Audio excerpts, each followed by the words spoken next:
Om Sam Saraswati Namaha. Everyone, you all know our dear friend, fellow sadhak, Swami Ram Kripaluji from Rishikesh.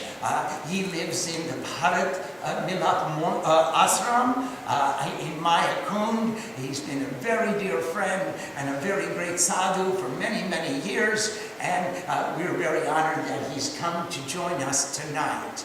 And we would like to ask Swami some questions. I know many of you outside have many questions which you're going to be sending in during the course of our discussion. But I would like to start off, Swamiji. Many of our disciples and many of our viewers are householder people and they're working people. And we would like for you to give some advice as what can householders and working people do to keep their spiritual center all through the day while they're doing so many different activities.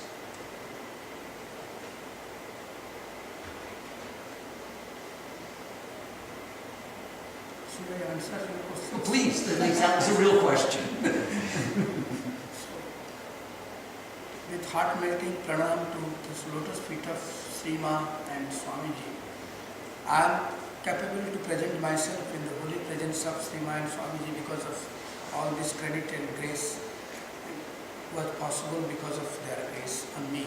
So I could represent myself in the front of you all. Swamiji has asked this question on behalf of you all, so I will have to answer.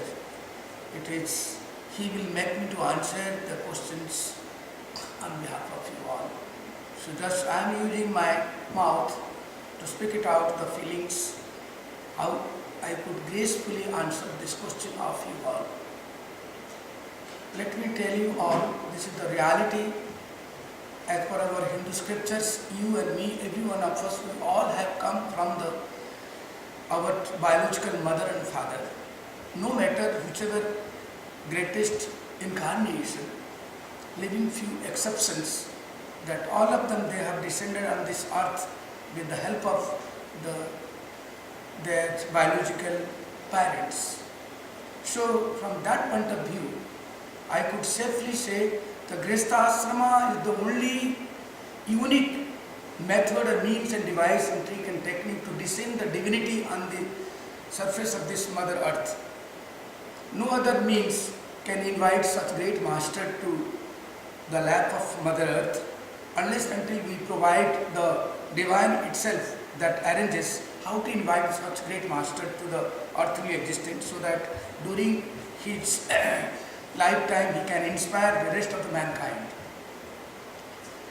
I could start from the very outset that this is the living example in the front of you all, personality like Sri Sri Ma herself and Swamiji, and starting from great incarnation like the recent past Sri Sri Ramakrishna and Ma Sharda, and let other great masters like Shankaracharya itself.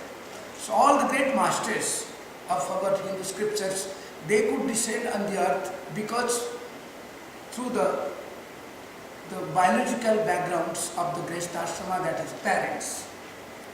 So I could safely say the Grihastha Ashrama, one of the unique means and device through which we can invite and invoke the grace and mercy of the divinity.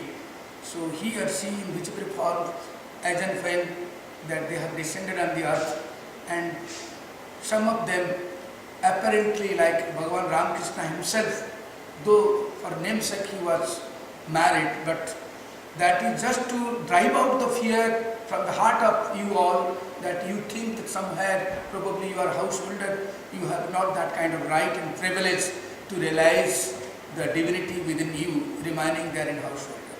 So in order to drive out this kind of fears from the heart of we all, Ramakrishna himself, that he had descended on the earthly existence, the human form, and he got married.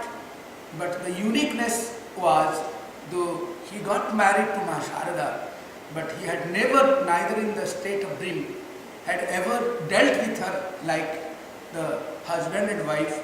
He was always in tune of that divinity, that he kept her as the Divine Mother. And that is how that he had shown this divine path, no matter wherever you are and whichever ashrama you are. According to our Hindu scriptures, there are 4 ashramas, starting from Grihastha ashrama. To begin with, we could say that Grihastha ashrama is the origin, the fountain for all other ashramas. Otherwise, you can start with Brahmacharya ashrama, then Grihastha ashrama, then Vanaprastha ashrama, and then Sannyasa ashrama. These are the 4 ashramas. But all these 4 has come to existence through Grihastha ashrama. So that is how I would interpret the Grihastha ashrama is the fountain of all other existence of the mankind. So one should not think that, one should not undermine himself or herself because you people are householders. Probably you don't have that kind of privilege that probably you can maintain your spiritual practice as gracefully, as elegantly as possible, provided you are well linked with the living spiritual master. So for our great privilege that you and me, every one of us, those who are listening, whether here nearby or far distance, because Swami has arranged a kind of satellite provision. So I could speak you all, people are listening from different parts of the world, that it is the greatest privilege for me that I could reach you and you could reach me. So one of the unique technique and method and means and device I would introduce you, that every one of us should have one living spiritual master for our spiritual progress. For that matter, with the best of my knowledge, in the present scenario, I could safely say, like our Divine Mother Sima and our Divine Personality, our Swami Satyananda Ji Maharaj, are physically present with their flesh and bone. We can get the inspiration from their holy presence, how to divinize your daily task right from dawn to dusk and maintain that holy awareness that your body and mind both are the means of the divinity. God is presiding in the heart of you all, irrespective of the caste, color, creed and clan, country, or the division of that kind of ashrams, whether you are in the Grihastha ashrama or even otherwise. But especially this question was asked, how that those who are in the household ashrams to maintain that sanctity and piety and purity and integrity and honesty, remaining in that household atmosphere. As our Shastra says, that our life lessons starts from the cradle of the mother, from the lap of the mother. It is mother is the first guru. In our culture, it is being said, Matudev bhava, Pitudev bhava, Atitidev bhava, Acharyadev bhava, Atmadev bhava, then Parasparadev bhava. Accordingly, first of all, we learn the lesson of life from the lap of our mother. She is supposed to be our fast living master. And then our father, heavenly father as well as earthly father, through which we all came to the existence. It is regarded as our second guru. Then the guests are the third guru. In our culture, the guests are treated like God. So in order to recognize the divinity within, these are the various aspects that we should start adoring and admiring and touching the feet of our mother and the father and then guest. That is called Atithi Deva Bhava. And then the 4th chapter, that is called Acharya, to whom you surrender yourself holistically from the very core of your heart, accept someone as your living spiritual master. So to me, I could safely say without a least of hesitation, in the present scenario, that melting personality like the most compassionate mother, Sima, is present in the front of you all. We are lucky to bathe ourselves in her holy presence, like Swami Satyananda Ji Maharaj, that had given me this kind of rare opportunity and privilege to speak to you all. So every one of us, in order to realize the presence of God in the heart of we all, we need a kind of spiritual instruction, guidance, living guidance. In spite of various books, you might go through the full of library, various writers, authentic writers. But that is not that more helpful unless until you come across with a kind of living, melting personality, your living guru. So this place itself, it is, I could say that it is one of the dynamic divine, the source of inspiration. As I was watching this dancing monk was performing the arti of the divinity that present in this holy shrine, that while making the arti, that itself he was in state of ecstasy and bhava, forgetting all the norms, what we call shame and sigh, and feel hesitate how to dance in the front of all the great personalities. Unless until a person actually have that childlike spirit, it is the only child which can dance without fear and without kind of sense of shame and sigh. So to go, and in the words of our Bhagavan Ramakrishna Paramahansa used to say, Lajja, Ghina, Bhaya, teen thakte noy.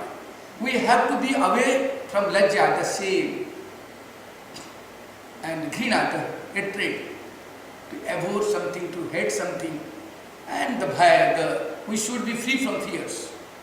This was one of the unique way of approach to reach the feet of the God, Almighty God. You have to be absent of these three things, Lajja, Ghina, Bhaya, teen thakte noy. So long these three things persist in our awareness, mind, then probably we are not eligible, not entitled to enjoy the holy presence. Though he is very much present, no matter whether you recognize, acknowledge or not, we will have a kind of recognition only when we are free from these three things. And these three things possible in the holy presence of this melting personality. Swamiji, I'm sorry, may I interrupt for one moment? Many of our friends and family wake up in the morning thinking, I have so many things to do today. Now, what sadhana would you recommend that they perform before they go out into the world to accomplish all of their tasks? First of all, as we get up from the bed, we should be fully aware, you and me, we all are the children of that Almighty God. That awareness, this touch the feet, the feet of we call Mother Earth. This is in our sanskaras, have that developed that awareness and consciousness that we all are capable to walk on the surface of Mother Earth. We all should be grateful to that sea supports. If there will not be soil under your feet, you can't stand, you can't walk, you can't survive. So the foremost and first duty is that the Mother Earth is holding, like the child is not capable to walk on its own when a small infant baby. So mentally we should conceive ourselves, though physically you might yourself may be the father and mother of so many children, but don't forget to the way of approach towards the divinity, that feel yourself, that forget that you are physical that old, but you are still like an innocent infant baby. That aptitude to reach that feet of divinity, that it helps. So as soon as you get up from the bed, from your slumbering and snoring, then touch the feet of Mother Earth and express that kind of gratefulness. Mother, you are holding me, otherwise I would not be able to walk on you. And then the Father in the heaven, that He holds the sky, otherwise sky might fall at any time. That awareness that you and me are capable to walk and talk and on this surface, this Mother Earth, it is Mother is holding and the sky never falls on the head of you all. These are the two main aspects. One is the bottom, other is the top. The top is the Akash, the sky, that is called the symbolic representative of the Father of you all. And on which we keep walking, that is Mother Earth. So that will help you to maintain the sense of divinity, that you are alive and capable to walk on the surface of this Mother Earth. Mother Earth is so full of compassion and mercy. We as human beings should express our gratitude. That's the the Mother Earth and express your gratefulness to her actually. She is holding, and with her support, like child becomes free from the fears. That awareness should be there, that Mother Earth is there to hold, and the Father representative, that the sky is there to give you the benign umbrella wherever you may go, that he is holding the benign umbrella. You can walk freely, on this space, right from earth to the sky. And then we should be aware of the presence of that divinity in our heart, to whom we call God. He makes us to walk, and we are alive, that I am capable to talk and you are capable to listen to me. It is because that He Himself is flowing in the form of a pranic energy, that He gives me energy so that I could be able to talk, and He gives you that energy that you could listen to me. It is possible because God is in you and God is in me. So this thing makes you to feel that God is very much there in you and there in me. You cannot be void of God. You may thinking that you are a sinner. You may be the under average, below average of that of your sincerity and sadhana. But for the Mother Earth, like she holds anybody and everybody, irrespective of that, you might be cursing yourself in your daily life. But Mother Earth always holding you, clinging you, out of love and compassion. Similarly, that God provides you that energy that you are capable to breathe in and breathe out. That is because God is holding, God makes we all as alive. That itself in a day-to-day life, that makes you be very humble and very polite and soft and gentle in manners, because everything that is you and me are capable, that because of the grace of God. For that matter, we should be grateful to God, that you cannot be void of God, you cannot be without God. No, nothing can rise from the stones. Stones, it is existing. That is because of the God's grace actually. Swamiji, is there any special discipline that we should observe in order to keep that remembrance alive and fresh within us? That is very essential, as I have already given you the hints, that it is possible that every moment watchfulness of that master, it makes you awake and aware. Otherwise, on our own, we have got the tenacity to forget the presence of God. If it is the first and foremost duty of we householders, and that every now and then you should come to charge your battery. Like what I have seen over here, at least here in this Devi temple, the Saturday and Sunday in a week time, weekend, that people they get the time, they come here to recharge their battery. If somewhere in some part of some time they have gone out of the way and out of the track, if they could come back, they say that if a person goes out by the time of dawn, but he should come back to home by the time of dusk. So for entire week, that when you keep working, there are various chances that you might go out of the track. But if you back to home, Devi Mandir at the feet of Holy Mother and Swamiji, their holy presence will insert that kind of invisible energy in the mind. And even if you could watch of these kind of activities, that will definitely, directly, indirectly will give you a kind of spirit or awareness in your heart and head that God is very much present to watch yourself. So if living being, you are an individual and come to charge yourself, your empty battery, in the holy presence of the living master, that is very essential. That helps to maintain this awareness. Otherwise, you and me as an individual, we have got all this tenacity and the bad habits to forget the presence of God in our heart. So in our ancient age, that sadhaka was to go to live in the Rishikul ashram. This is more or less like living in Rishikul ashram.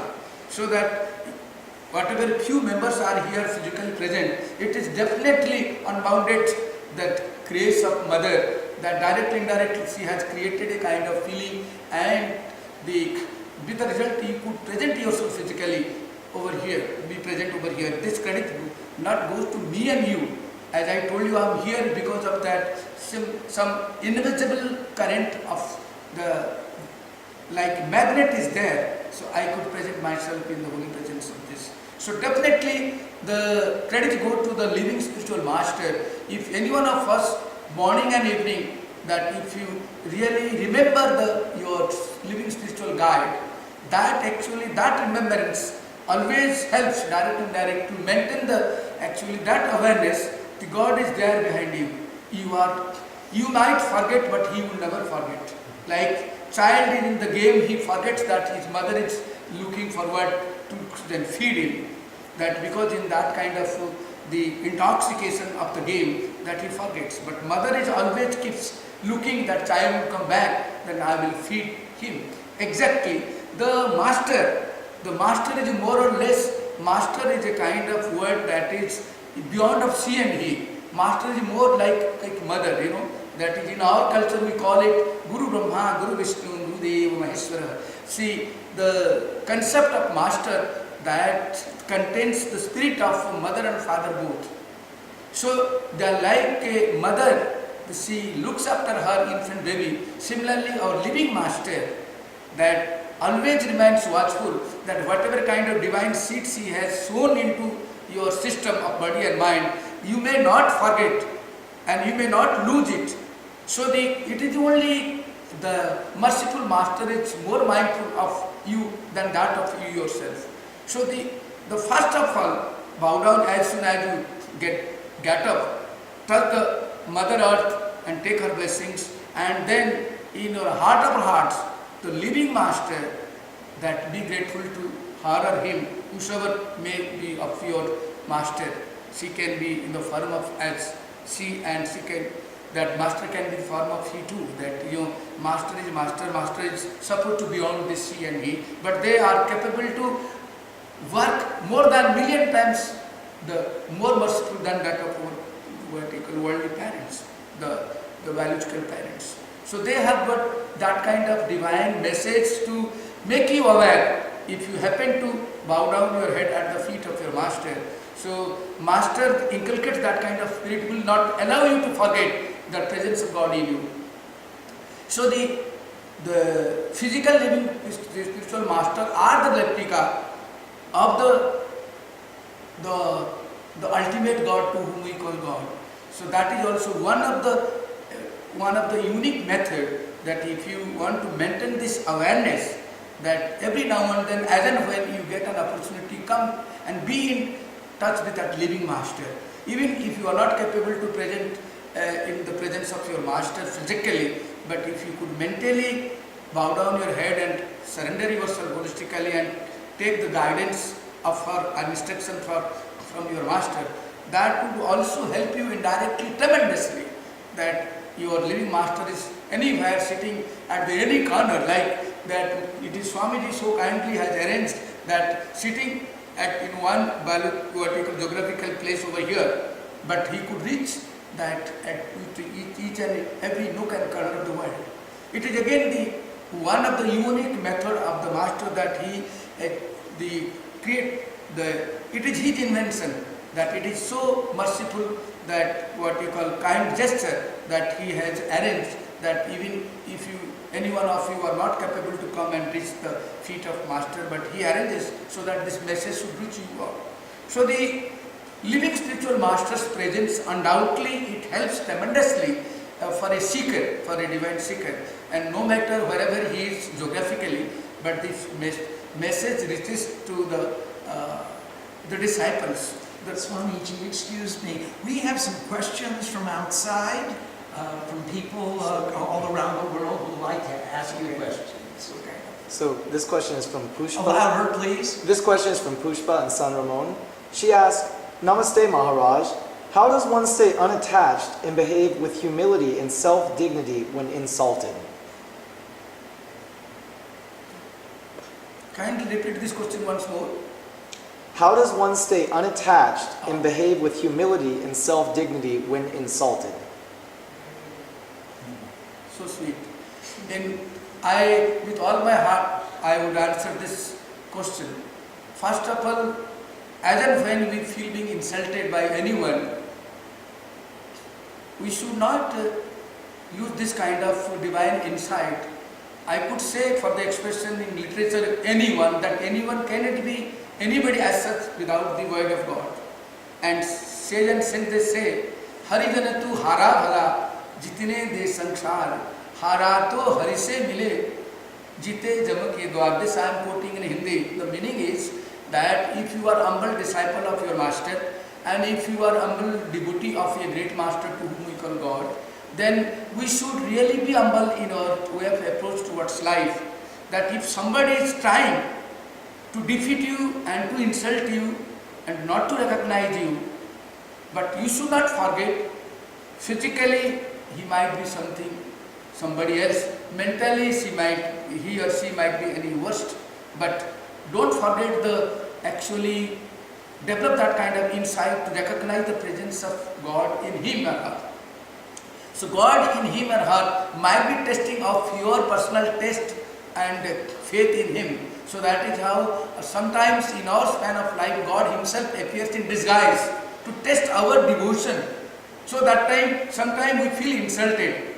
How to digest and assimilate that kind of insulting situation, that if you don't lose this advice of your master, try to see, as the first lesson of our culture we started, seeing God in our mother and seeing God in our father and seeing God in our guest. Then that is how we should not forget that insight, that even might be in scorpion, might be in the serpent, might be in the form of an enemy. There is nothing. Shri Ramamaya Sabadagadani Karahu Pranam Jori Judapani. Sant Tulsi approaches to my best of knowledge that wherever I look and wherever I could see anything, that anything cannot be anything other than God. So he says, Shri Ramamaya Sabadagadani Karahu Pranam Jori Judapani. So we have been taught and told from our living master that whichever person comes to you, even he has come with the intention to insult you, to not recognize you and not give you the respect. Quite possibly God himself has come to test your the love and your what you call faith in him. So Harijanatu Hara Bhalad, it is better to accept our defeat. Instead of trying to defeat somebody, then it is better to accept your defeat yourself, that I am defeated and you are winner. And that say, the result is that if you accept your defeat on your own, then actually you are the winner. You are the winner, because later or sooner he will recognize this guy has not actually retaliated. There are three possibilities. Either he will react, or will retaliate, or he will respond. These are the three possibilities. In such humiliated circumstances, if you feel like somebody has come to insult you, to ignore you. So either there are person, they have got the natural propensities to react. Reaction comes from the head. And there are person, they have got natural propensity in them to retaliate by hands. And there are person, they instead of reacting or retaliating, they have got the natural propensities to see God in everything. They know the method, the means and device and technique, how to respond as gracefully, as elegantly from this kind of situation. So we should try to respond, not to retaliate, not to react. Pushpaman, you had just recorded the story of Trigunati. And remember when Vishnu was struck on the chest, he was so concerned that Bhrigu Muni didn't hurt his foot. Right, exactly. That is, he is carrying the footprint of that is the one who kicked him. Yes. It is so kind of full of compassion, so kind of that you have given a living example, right? In the sense, not to react, not to retaliate, but to respond. That is, Vishnu has responded to Bhrigu. Do we have any other questions? Yes, Pushpa had another question. What is the most important quality that a disciple should cultivate? Disciple should try, the deserving disciple should be in a frame of body and mind to decipher the hidden intention of his master. So that, the whatever master intent and he wishes Though physically they are two, but psychically that disciple should be so totally surrendered to his master that he should sense the every whims or every thoughts and every feelings of his master. That is possible when that you in the process of your surrender, you have to efface yourself, you as an individual, and try to dedicate your life with your totality, and so that you should that surrender should be at the peak of that of your the sadhana. That once you surrender yourself and dedicate yourself holistically to the master, then things starts happening on its own actually. Then you are just the replica and under the benign umbrella of that of the master, and then the master, the kites keeps flying in the sky. You can't see the hands of that of your kite player, because if you look at the sky, kite is playing in the air, and that thread is so thin and fine from distance that thread is not visible. But the kite player sitting somewhere out of your sight, the kite player becomes the actually master. Then disciple is being seen in the sky. He should be the kite of that of a master actually, and master keeps playing this game. Then credit goes to the master. That kind of surrender has to be there. You mean she keeps pulling on our string? It exactly must. You become the really kite in the hands of your master. Very nice. Do you have other questions? Yes. Seema from Sacramento. She says, Namaste Maharaj. How do you rebuild a relationship between a husband and a wife once trust has been lost? What is the first step? First of all, in our Hindu culture, it is the very purpose of to accept one another as spouse of each other, just to maintain the race, to invite some divine soul in the form of your child. Once that purpose is over, we should really overcome the attachment for this body, and don't forget to see husband. In our culture, we are being taught and told with this divine message being given to the heart and soul to every husband, that he should not forget to see God in her, goddess in her, and the wife should not forget to see God in her husband. In order to actually, if a person accept each other with that kind of divine mentality and outlook, that the husband is supposed to see goddess in his wife, and then wife is supposed to see the replica of God in her husband. This divine awareness actually drives out all sort of mental melancholy states from your mind.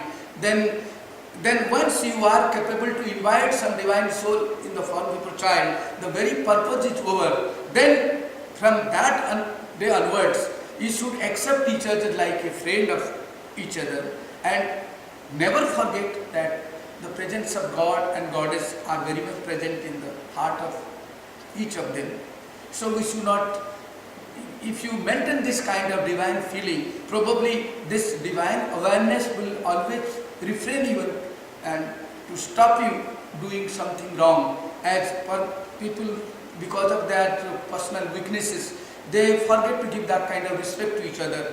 They don't recognize the presence of God in the heart of each other. So being the victim of their weaknesses, they keep on insulting, they keep on ignoring, then those kind of complication comes when we forget to accept each other as the part of divinity.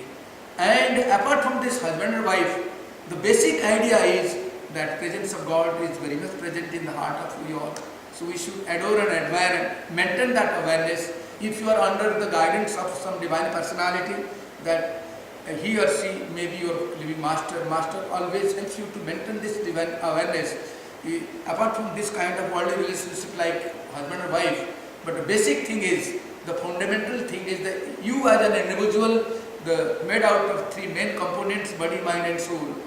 Body-wise we are different from one another. Mind-wise also we all are different from one another. But soul in you and soul in me, that divine spark of divinity is present in the heart of we all. So at least it becomes our moral duty that we should not forget that insight, to see God in the presence of our husband and God, the presence of God in our spouses, whether in the form of she or he or whether in the form of husband or wife. But because we forget that presence of divinity, then we are prone to make many mistakes which we should not. Swamiji, I believe the question is what happens when you remember? After you've forgotten, how do you put it back together again after it's been broken? So that is, first of all, that is mind makes the mistake when we forget these things and go out of the track. Then we have to bring them back to make them aware this presence of divinity in the heart of each other. And then because all that complications, differentiations comes, mind is there to divide and heart is there to make the whole. So we should actually come back to the heart, Swamiji. That is what I personally feel. Because the mind, in other way, scientifically if you analyze, that it makes the mistakes and makes the rift actually, the gap. And heart is there, as I told you, the heart is there to respond and hands are there to retaliate and head is there to react. So ultimately we should be heart oriented to get the solution if we want to live together. So we should sit quietly and feel the pulse of the heart. Heart never creates the rifts, it is only head. All that game problems comes from the head. So head has got the tenacity and propensities to create the gap. So we should really feel the presence of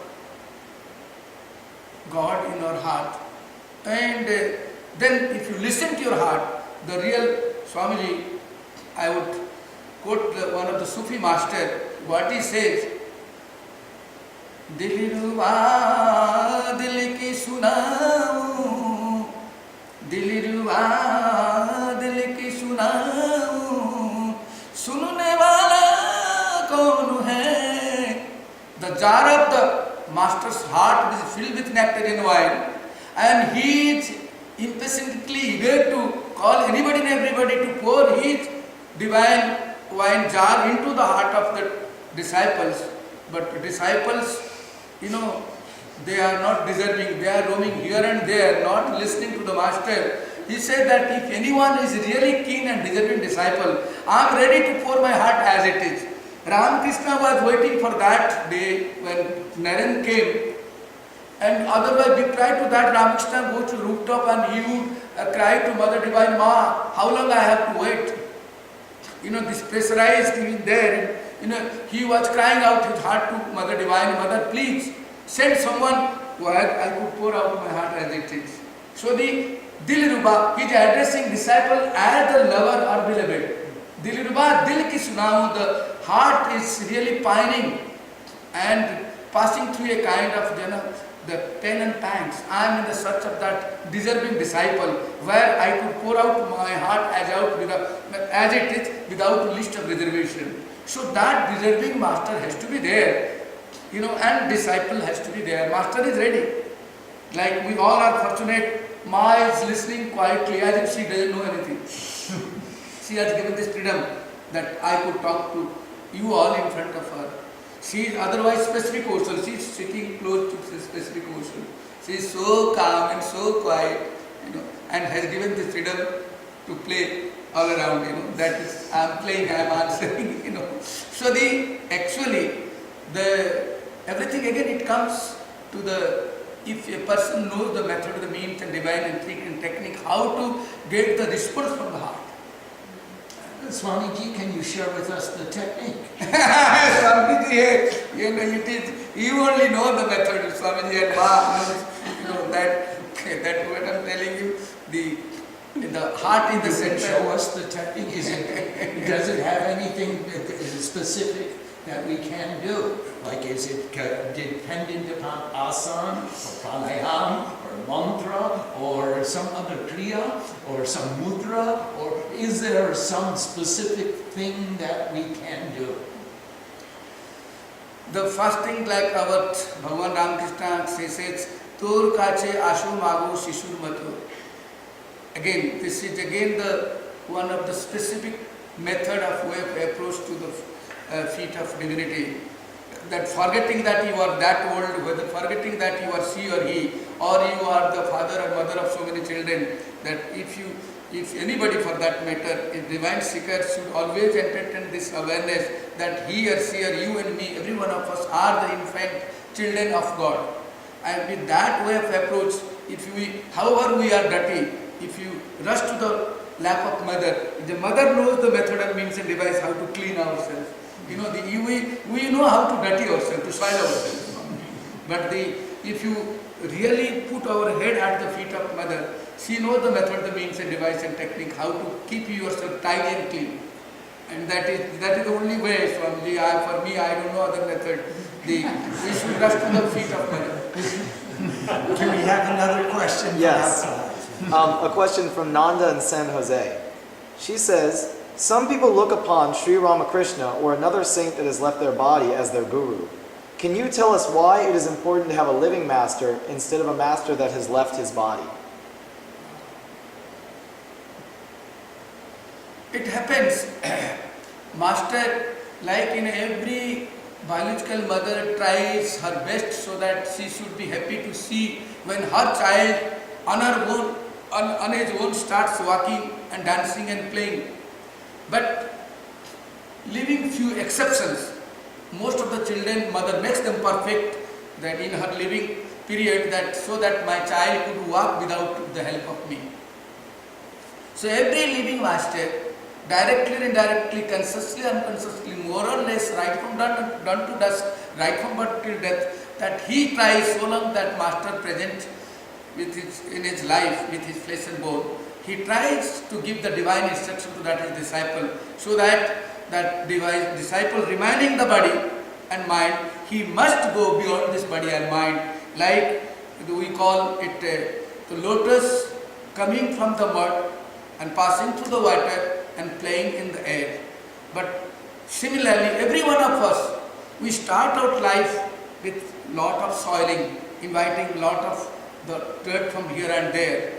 But in spite of that, if you happen to be in touch with that of a divine master and you inculcate that kind of spirit in you, no matter that physically master might be 1,000 miles away, but master's, the benign umbrella always protects you. That awareness has to be there. When master is still alive, we should try honestly and sincerely, every now and then, whenever you get an opportunity, you should rush to the feet of your living master. And master makes you really perfect. Even sometime when master is no more present in his flesh and bone, you can manage on your own without the physical presence, because master makes you actually feel that you should go while master himself is there present in her or in his flesh and bone. He makes you like the mother sometimes gives the support, physical supports, and sometimes offers the walker, and then sometimes she hides herself and she keeps watching, let me see my child is walking on his own or not. Similarly, the divine master, living master also, after giving that kind of direct instructions, then she has the heart in inscrutable ways and method and means how to watch, have the watchful eyes on her child, on her disciples. Remaining physically away, he manages actually, and she keeps praying that let my child should be capable enough to manage without me. No master actually tries to let this disciple should clinging to my feet, till I breathe my last. That never master realizes. Master always tries to make her disciple or his disciple as perfect as anything, so that without master, that disciple can manage himself. So there are exception cases that during the living span of life of a master, if it is the ultimate truth of every one of us, we have to go we have to drop this physical coil. We cannot keep it for long. We have got our specific time. Once this period is over, the master's soul is there. We die as a body. Master will herself or himself would not like to come to the physical coil once again, unless until certain immediate circumstances are created, emergency. Otherwise, master remaining without the body and mind, he or she, they inspire. They have got 1001 ways to. I have read the book of Living with the Soul of Ma. That Swami has written that it is one of the very living example. Ramakrishna was not available physically with his flesh and bone, but Ma was capable to get the direct instruction from Ramakrishna. At many of her activities and many of her lifespan, she was inspired. It not only just I could say, the fabrication of thoughts of the head, but it is the real life.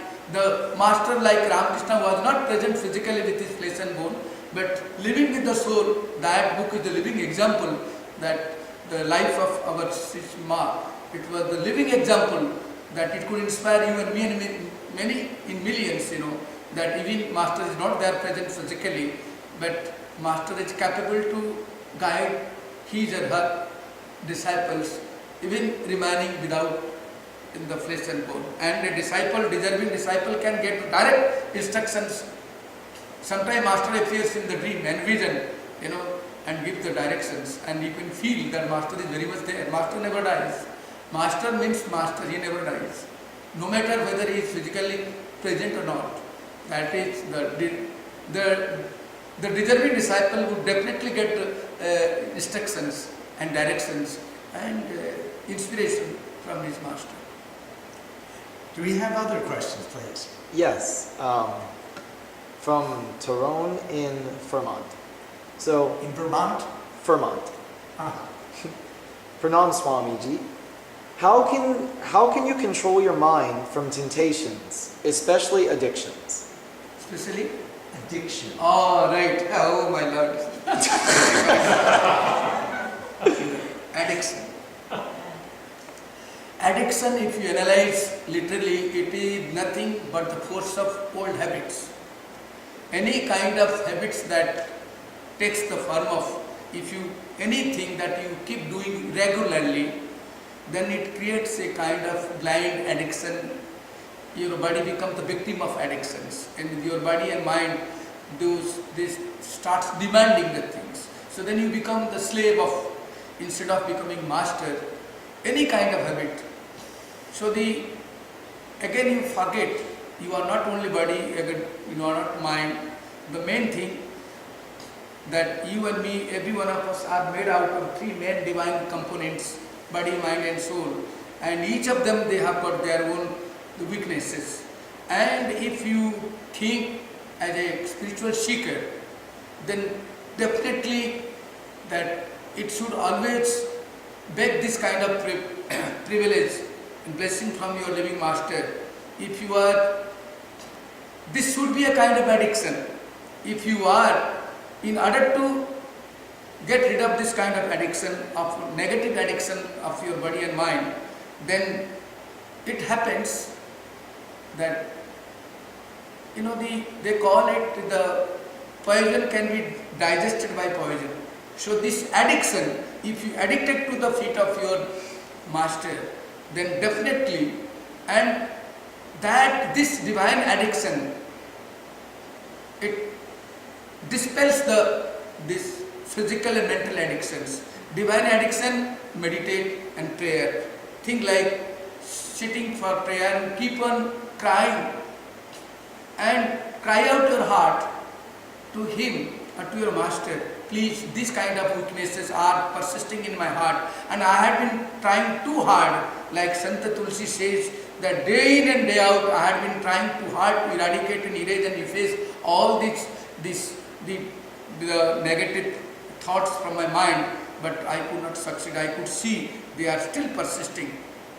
So if you could really express your helplessness, that helplessness directly and indirectly actually helps you to dispel this kind of addiction. if you recognize this is an addiction, this is unhealthy addiction, then first of all, you should be in a frame of body and mind to recognize. Many of us, we are not in a position to recognize this is an addiction. Once you recognize, that is the first step. Then you should acquire that energy to eradicate, to erase and to efface, and not to commit that mistake once again. For that matter, we have to seek the favor of living master as well as the master of we all, to whom we call God. We go to living master because to begin with, we are not capable to feel and to see the ultimate master. There are two aspects of the master. One is the immediate aspect, other the ultimate aspect. Immediate aspect, like our master Sri Ma is there and Swami is here. Like we need the immediate helping hands like the biological mother. Unless the human child is being attended by the biological mother, the human child can't actually survive. Similarly, whatever divine virtues are there in you, that all your negative addiction is trying to kill them, for that matter we have to adhere to the feet of our living master. The living master tries how to eradicate, to erase and efface. He is in the form of ultimate Shankara. Shankara, Shiva is the ultimate guru of you all. And for that matter, first we should take the shelter of Mother Shraddha and Vishwas. Bhavani Shankaro Vande Shraddha Vishwas Rupina. In order to eradicate this addiction, first we should take the shelter at the feet of Divine Mother. And Living Mother is here. And then Vishwas, the faith and trust, that is Shiva. Shiva himself is nothing but an embodiment of faith, and that is called Vishwas. And Vishwas can be had only by the grace of Mother. Swamiji, in order to eradicate this negative addiction, we should be addicted to feet of our Divine Mother and Divine Guru. And that is the only ultimate medicine and medication, divine medication. We can get rid of this kind of, Swamiji, this addiction. You have another question? Yeah, another question from Seema. What do you do to stop the negative thoughts when someone very close to you has hurt you deeply? Again, that we have to, Shastra says, Nahi samanna prayatnena dehadi ahankar pums nivartate nitya niyata nirvikalpa nishta visesa adhikana vinaha. Means that we all are in body.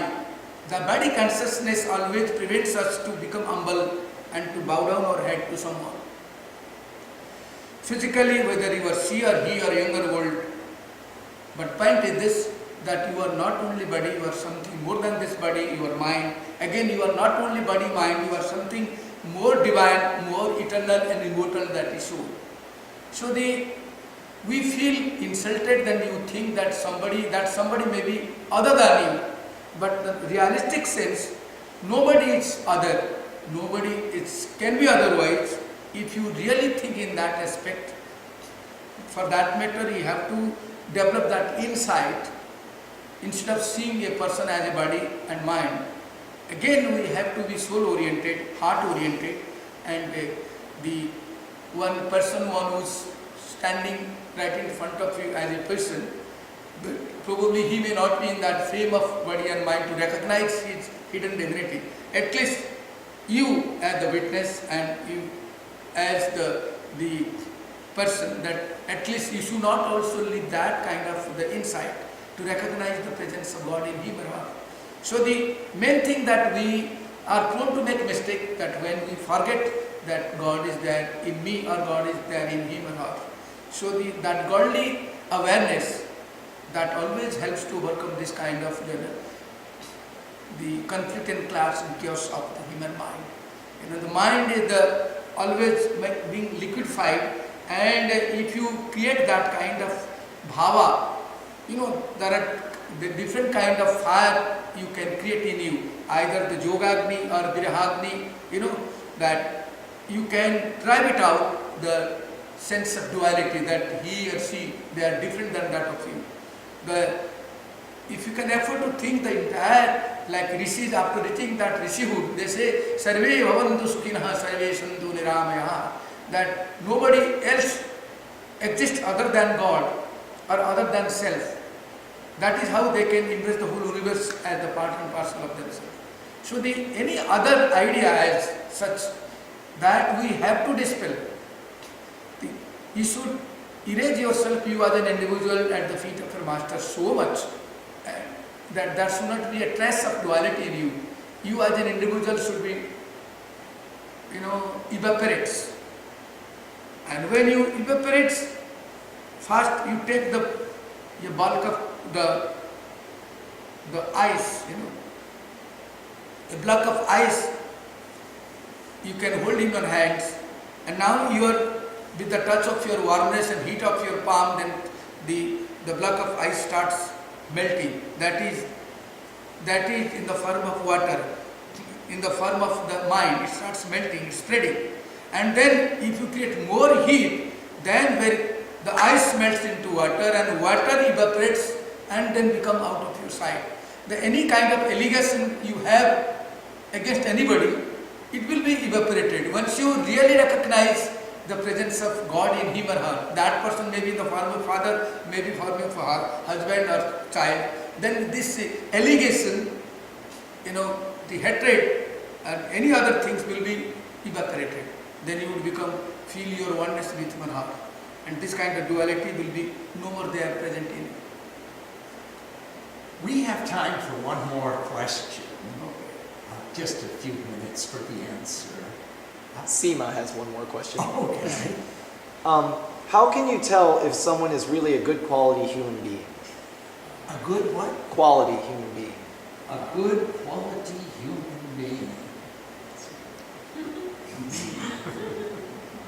Good quality of human being. First of all, let me tell you, you might, all the fruit yielding trees, they keep growing up and up till they starts bearing the fruits. The moment they starts bearing the fruits, then they stop going up, then they starts coming down. With the weight of the fruits or the flowers, then instead of going up, I am quoting the one of the beautiful couplet of Santa Tulsi, says, Phalabhar ananami bitapasab rahe bhumi niyarai paraupakari purusadimi namai susampati pai. When the human qualities are being in the process of progress in any human personality, it makes you as humble, as pure, as meek, as soft, as sweet, as gentle. The temperament becomes very soft, very gentle. Like Phalabharna Nami Bitapa Sava. Bitap means Sant Sarita Bitap Giri Dharani Parahita Kai Inakai Sabakari. Sant, like great master Swami Satyananda, and our devotion like compassion, mother. Sant, first, these are the five personalities. Sant means saints. Sarita means river. Bitap means trees. Giri, the mountain. And Dharani, the mother earth. These are the five. They are, the living example for the humbleness. And they keep bearing the fruits like first Sant. All that virtues they keep observing in that personality. Whosoever they come, they give them shelter. This mass ashram is open for all. Anybody and everybody, she is in the habit of giving. Sant Sarita, the river keeps flowing, giving water to anybody and everybody without any restriction. Bitap, the trees, they keep yielding the fruits and flowers. They never demand anything in return. Sant Sarita, Bitap, Giri, the mountains, they are the holder of gems and jewels and many other, they are mine of golds and diamonds. Santa Sarita, Bitap, Giri, Dharani, and Mother Earth. She herself is the mine of all the jewels and gems. So the human qualities, first of all, that he should be free from pride and vanity, and should be as humble like our great master, like child he was. When you were dancing with the Aarti, I could really feel like to join you, but I could not venture that kind of courage. But Swamiji was dancing, bringing this vertical mind, and he was following your steps. He was inspired. While working, he was dancing. You were doing Aarti and dancing in state of Hava. And this courage again, I am telling you, you are so young, but this spirit is being given by the holy presence of Mother Divine. You could make yourself dance while making Aarti.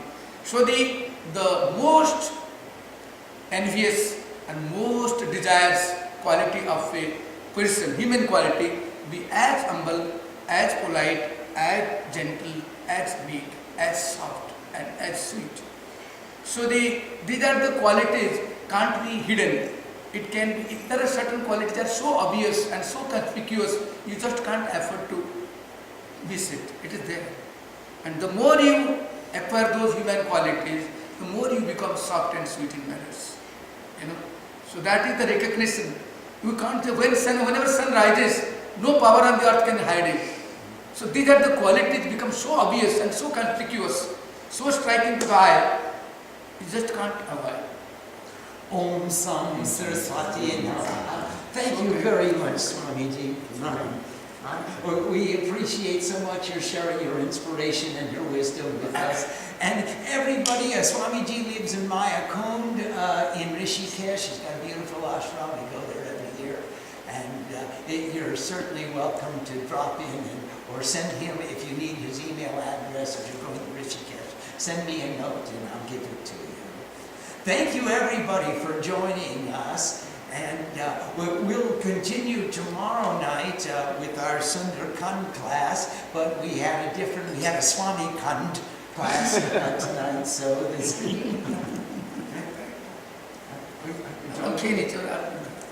All the viewers wanted to say, Swamiji, please bless us to be lucky to feel the love that you have in your heart and the oneness that you have with God. Thank you for answering our questions. So nice of you all. I extend my cordial invitation to you all, as and when you get an opportunity. My so kind and compassionate on me, and so is Swamiji. And at least whenever they come to India, then they are so kind. They step into my what it is called. It belongs to her. I try my best to give my all, but I am the most faulty and guilty child. But still, my so kind. She had been coming, and I am here in the holy presence of you all in her. It is because of her presence, our holy presence. This credit is good to her. So I invite you all from the very core of my heart, and when you get an opportunity, you are welcome to there. That ashram belongs to Maya and Swamiji. From the core of my heart, I keep telling this, shouting and yelling and screaming. Physically, people might be knowing that ashram belongs to me, but mentally and from the very core of my heart, I have given to this Maya and Swamiji. They are all in all, and they are the master of that task. Namaste, Swamiji. Thank you, Sriman. Namaste, everyone. Thank you for joining us. And we'll see you all tomorrow night. Jai. Yeah, namaste, Swamiji. So kind of you, keep me at